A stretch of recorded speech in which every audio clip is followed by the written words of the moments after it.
Señor vicepresidente, ciudadanos ministros,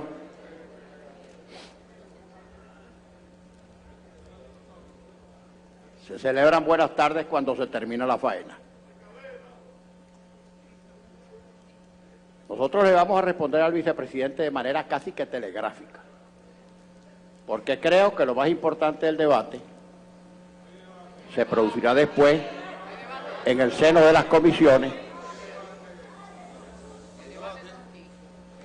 Se producirá en el seno de las comisiones con la comparecencia de los ministros del despacho y funcionarios de inferior nivel que, en cumplimiento de sus deberes constitucionales y de los particulares establecidos en la ley de comparecencia, deban concurrir ordenadamente, programadamente, a rendir, las informaciones que sean menester para que las diferentes comisiones puedan emitir su pronunciamiento respecto de las memorias y cuentas que se consignen hoy.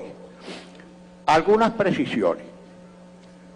Ciertamente, la Constitución vigente, profesor Isturi, fue sometida a referéndum y aprobada por el pueblo. De la población electoral que concurrió a votar, obtuvo el 80%, ciertamente.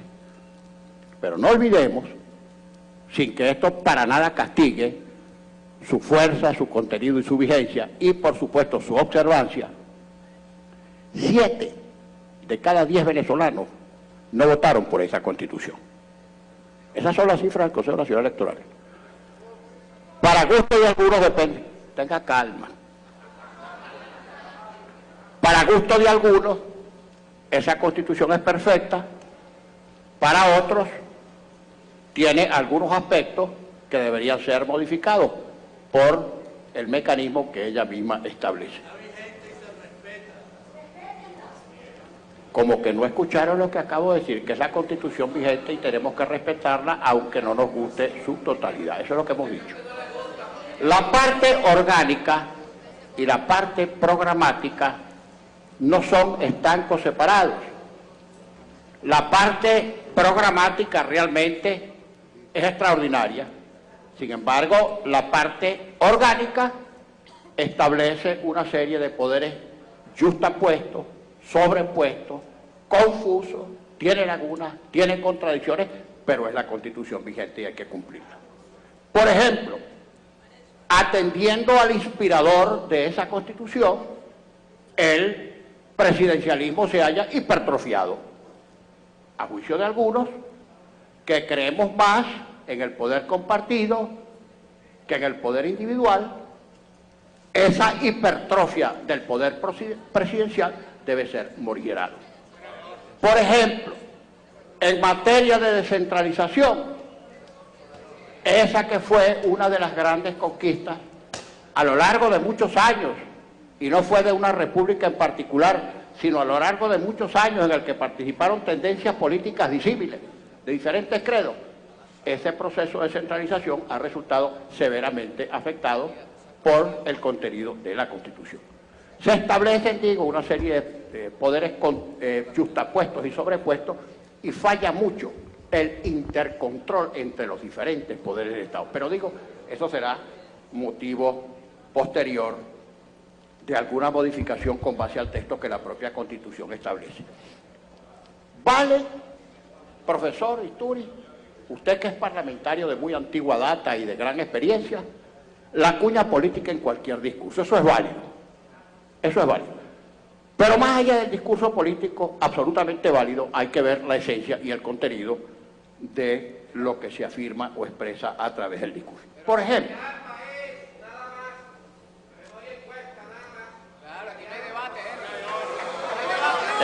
en algún momento se serenará el inquieto. Por ejemplo, profesor Isturi, a los que somos realmente demócratas, y creo que usted lo es, lo ha demostrado a través de muchos años de ejercicio político intenso, la palabra hegemonía desde el punto de vista democrático compromete demasiado porque su contenido mismo, repito, es antitético, antinómico respecto del concepto de democracia. Hegemonía supone, lo dije en Miraflores cuando concurrimos el 10 de abril del año 2014 y lo repetimos hoy y lo hemos dicho siempre, la Constitución, que es el centro alrededor del cual giran y gravitan las fuerzas parciales que constituyen el mundo de la democracia, supone diversidad, heterogeneidad, y la hegemonía de Marx, pasando por Lenin a Gramsci, es la imposición de una clase o sector sobre todo los demás por las buenas o por las malas. No es bueno el concepto de hegemonía ni de una clase, ni de un sector, ni de un partido sobre los demás. Por eso, repito, no es conveniente ni es bueno desde el punto de vista democrático hablar de hegemonía, y menos cuando la hegemonía depende de mayoría o de minoría, porque hoy una mayoría puede ser minoría mañana y viceversa. El vicepresidente ha hecho mención a una circunstancia inobjetable, cual es la del precio del petróleo que ha descendido enormemente. Ciertamente ahora es verdad, eso ahora es verdad, pero no olvidemos que este gobierno, que ya lleva 17 años, ha tenido un proceso la mayoría del tiempo de precios muy elevados, lo cual, por cierto, no respondió a la política de entonces del presidente Chávez, como la disminución de los precios del petróleo tampoco depende de la administración del presidente Maduro. El precio del petróleo, alto, medio, bajo, depende, como todos sabemos, de las fluctuaciones del mercado que responden a los criterios de demanda y de producción. Bien, pero en el promedio este gobierno, si usted promedia, profesor Isturi, el histórico, lo que ha recaudado este gobierno por concepto de producción de petróleo en los 17 años, usted se va a conseguir con un promedio bastante más elevado que los 20 o 22 dólares que percibe actualmente el Estado de Venezuela.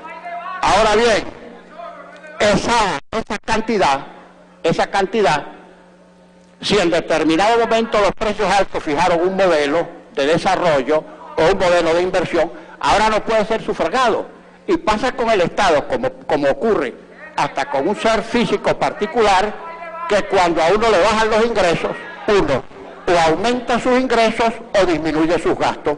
Y si uno no quiere disminuir su nivel de ingresos, porque si uno no quiere disminuir su nivel de gasto y quiere mantener su nivel de ingresos, necesariamente tiene que endeudarse.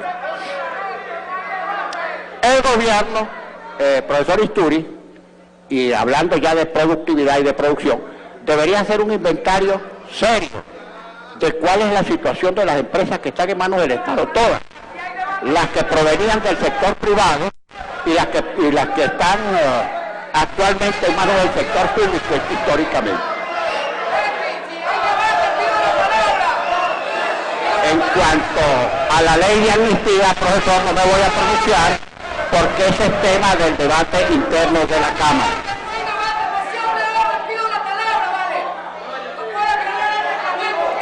El gobierno, en todo este lapso, profesor Isturi, ha dispuesto de una cantidad importante, muy importante de leyes en ejecución de las leyes habilitantes concedidas a través del tiempo, y últimamente también dispone de medidas suficientes en razón del decreto de emergencia económica que esta Asamblea negó y que el Tribunal Supremo de Justicia declaró vigente.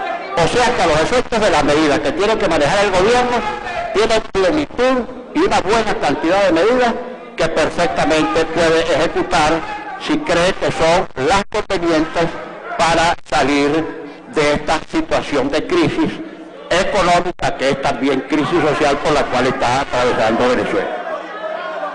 Ahora, profesor Isturi, evidentemente nadie puede negar que el gobierno ha aumentado los salarios. Claro que los ha aumentado, y los ha aumentado sucesivamente. Lo que ocurre, y este es un hecho concreto, práctico, que esos aumentos se los ha tragado la inflación, y eso no se puede negar. Eso no se puede negar. Y la crisis de abastecimiento y la crisis de la producción, si el gobierno lo controla todo, fijación de precios, tiene medidas para controlar, evitar el contrabando de extracción o el contrabando de introducción o de importación. Todas las medidas están en manos del gobierno. Entonces, si ha habido contrabando en cualquier sentido, si ha habido especulación, si ha habido evasión de precios, etcétera, etcétera, si ha habido acaparamiento, todo esto depende de las medidas que pueda tomar el gobierno para resolver esos problemas.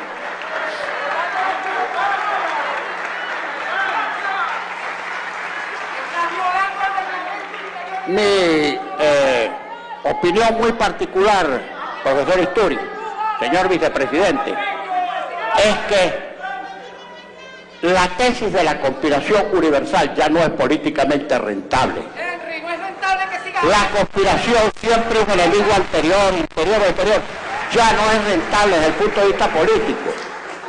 Y creo sí que para solventar y superar los graves problemas que tiene el país de producción, de abastecimiento, de seguridad, de contrabando, de especulación, de virtual colapso de todos los servicios públicos, debe comenzar ya sin dilaciones, sin excusas, sin demora, con eficiencia, para tratar de resolver todos esos problemas que son sola, directa y únicamente imputables al gobierno.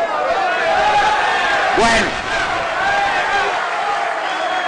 ahora,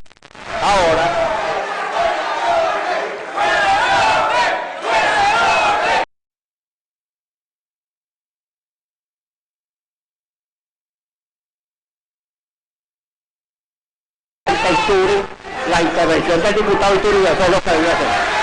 Está fuera de orden es usted, que lo que hace es gritar porque ni siquiera sabe intervenir.